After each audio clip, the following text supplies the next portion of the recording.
Hi friends, welcome back to my channel and welcome back to my another new study blog। तो आज की to do list मैंने बना लिया है और आज की टू डू लिस्ट में मैंने सारे के सारे मेंस लेवल का टॉपिक ही ऐड करी हूँ। और अभी मैं पहले करी थी मेंस लेवल की रीजनिंग मशीन इनपुट आउटपुट की टॉपिक, और उसके बाद मैं रीजनिंग की एक सेक्शनल मेंस लेवल का मॉक भी दी थी।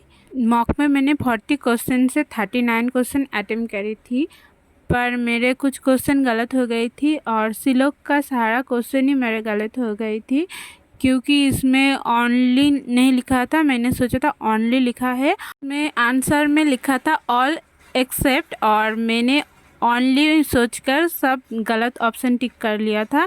लेकिन मैंने सारे सिलेक्ट सही से ही बनाए थे, लेकिन मैंने आंसर गलत कर दिया, इसलिए मेरे गलत हो गई।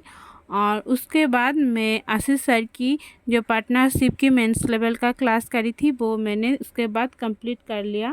पार्टनरशिप की क्लास कंप्लीट करने के बाद ही मैंने पार्टनरशिप की जो चैप्टर टेस्ट होती है वो मैंने दे दिया, और उसमें मैंने 7 क्वेश्चन अटेम्प्ट कर पाई थी। तो उसमें टाइम थी 6 या 7 मिनट, तो उसमें मैंने सिर्फ 7 क्वेश्चन ही अटेम्प्ट कर पाए थे और 7 क्वेश्चन ही मेरी सही थी।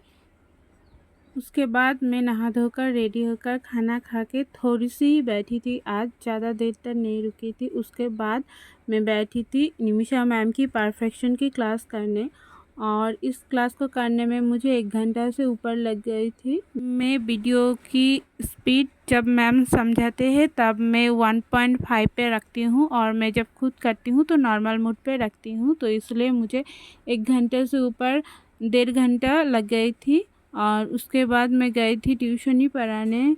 ट्यूशनी पढ़ा के आने के बाद मैं थोड़ी सी बैठी थी, उसके बाद बैठी थी मैं इंग्लिश मॉक लगाने, और मेरा इंग्लिश में इतना गंदा मॉक दिया मैंने। मैं इंग्लिश को देख के ही घबरा जाती हूँ, इसलिए मेरा इंग्लिश में मॉक अच्छा नहीं जाती है, और सिर्फ मेरे 9 क्वेश्चन ही ठीक हुई है। So thank you friends for watching my video. Please like, share and subscribe.